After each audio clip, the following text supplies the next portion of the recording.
Hello friends, सर्वज्ञ coaching क्लासेसच्या या एज्युकेशनल यूट्यूब चॅनलमध्ये आपलं स्वागत आहे. मी तुमचा शिक्षक. आज आपण मराठी व्याकरणातला एक खूप इंटरेस्टिंग आणि महत्त्वाचा टॉपिक शिकणार आहोत. टॉपिकचं नाव आहे समास. आता 10वीच्या परीक्षेसाठी तर हा महत्त्वाचा आहेच, पण गंमत म्हणजे हा समास आपण रोजच्या बोलण्यात इतक्या सहजपणे वापरतो ना की आपल्याला कळतही नाही. आज आपण हा विषय इतक्या सोप्या पद्धतीने शिकूया की यावरचा कोणताही प्रश्न तुम्हाला अवघड वाटणार नाही. चला तर मग सुरुवात करूया. आता एक गंमत म्हणून विचार करा. तुम्ही हॉटेलमध्ये गेलात आणि काकांना म्हणालात, "काका, मला वडा घालून तयार केलेला पाव द्या."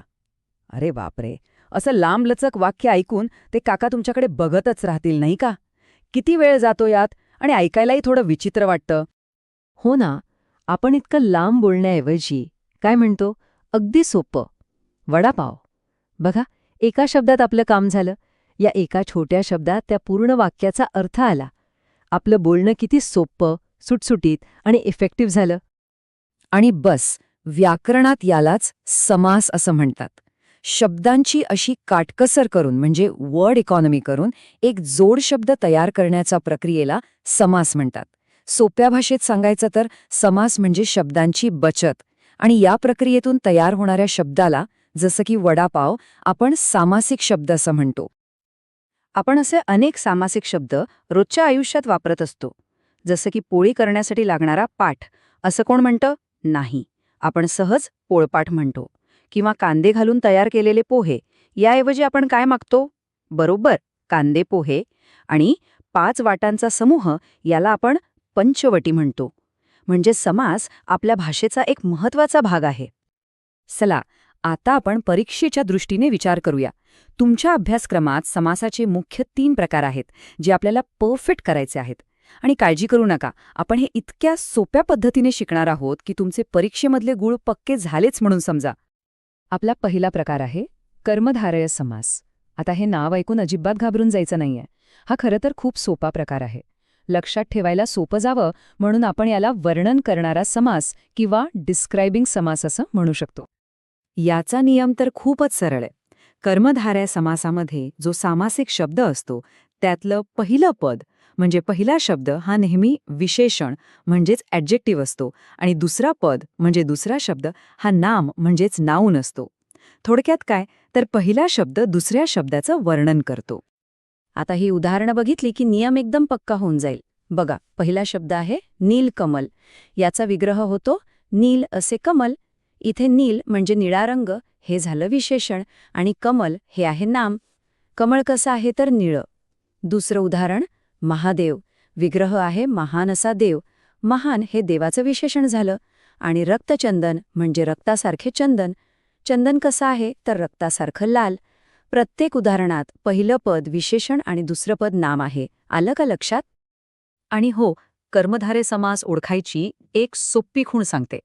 जेव्हा आपण या शब्दांचा विग्रह करतो म्हणजे फोड करतो, तेव्हा वाक्यात असा, अशी, असे, सारखा, रूपी किंवा हेच यांसारखे शब्द हमखास येतात. जसं की महान असा देव किंवा रक्तासारखे चंदन. हे शब्द दिसले की समजून जायचं, हा कर्मधारय समास आहे. छान. आता आपण दुसऱ्या प्रकाराकडे वळूया. याचं नाव आहे द्विगु समास. हा तर सगळ्यात सोपा प्रकार आहे. याला लक्षात ठेवण्यासाठी आपण संख्या मोजणारा समास किंवा काउंटिंग समास असं म्हणूया. ज्यांना आकडे आवडतात ना, त्यांना हा प्रकार पटकन समजेल. आणि जर तुम्हाला हा भाग समजत असेल तर नक्कीच याला लाईक आणि शेअर करा. याचा नियम एकाच वाक्यात आहे. ज्या सामासिक शब्दातील पहिलं पद हे संख्या विशेषण म्हणजे नंबर असतं आणि तो पूर्ण शब्द एका समूहाचा किंवा कलेक्शनचा बोध करून देतो, त्याला द्विगु समास म्हणतात. बघा, किती सोपं आहे. आता हा आकडा बघा, 9. आणि जर मी म्हटलं 9 रात्रींचा समूह, तर ह्याला एका शब्दात काय म्हणाल? विचार करा. अगदी बरोबर, नवरात्र. इथे 9 म्हणजे 9 ही संख्या आली आणि रात्र मिळून एका सणाचा, एका समूहाचा बोध झाला. पहिलं पद संख्या आलं की तो झाला द्विगु समास. सिंपल. अजून काही उदाहरणं बघूया म्हणजे कॉन्सेप्ट क्लिअर होईल. पंचवटी म्हणजे 5 वाटांचा समूह. पहिलं पद पंच म्हणजे 5. त्रिभुवन म्हणजे 3 भुवनांचा समूह. पहिलं पद त्रि म्हणजे 3. आणि आपला नेहमीचा शब्द सप्ताह म्हणजे 7 दिवसांचा समूह. पहिलं पद सप्त म्हणजे 7. थोडक्यात सांगायचं तर ज्या शब्दाची सुरुवात संख्येने होते आणि तो एक ग्रुप दाखवतो तो असतो द्विगु समास. आणि आता आपण शिकणार आहोत तिसरा आणि शेवटचा मुख्य प्रकार, द्वंद्व समास. द्वंद्व या शब्दाचा अर्थ होतो जोडी किंवा बरोबरीची लढत. या समासात 2 शब्द एकत्र येतात आणि सगळ्यात महत्त्वाची गोष्ट म्हणजे हे दोन्ही शब्द इक्वली इम्पॉर्टंट असतात. कोणी कोणापेक्षा कमी नाही, कोणी कोणापेक्षा जास्त नाही. द्वंद्व समासाचा नियमच हा आहे की यातली दोन्ही पदं म्हणजे दोन्ही शब्द अर्थाच्या दृष्टीने समान महत्त्वाचे असतात. कोणी कोणावर डिपेंडंट नसतं. आपण असं म्हणू शकतो की ही एक पार्टनरशिप आहे जिथे दोघांचा दर्जा समान आहे. हे बघा, हे किती सोपं आहे. आपण आई आणि वडील असं लांब बोलत नाही. आपण म्हणतो आई वडील. इथे आई जेवढी महत्त्वाची तेवढेच वडीलही.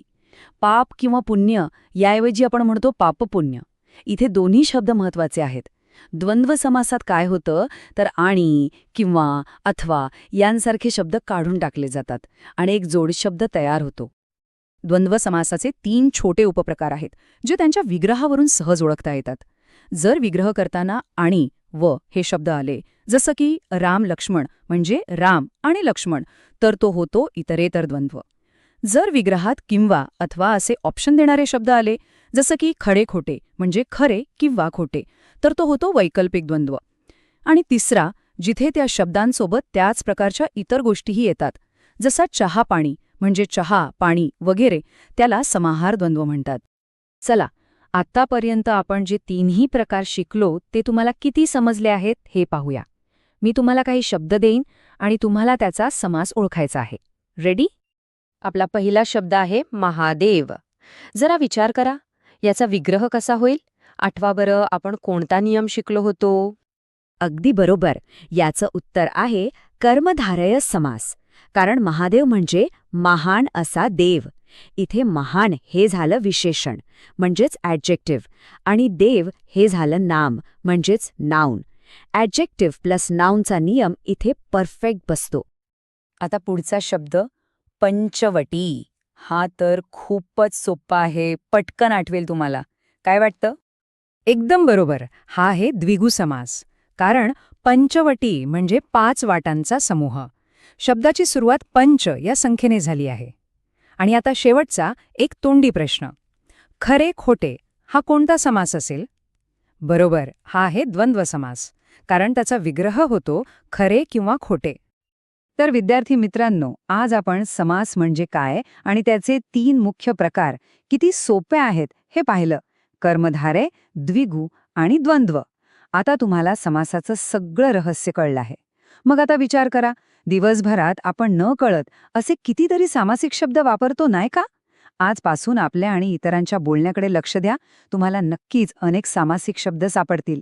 अशाच सोप्या पद्धतीने व्याकरण शिकण्यासाठी आमच्या सर्वज्ञ कोचिंग क्लासेस चॅनलला सबस्क्राईब करायला विसरू नका आणि बेल आयकन नक्की दाबा. भेटूया पुढच्या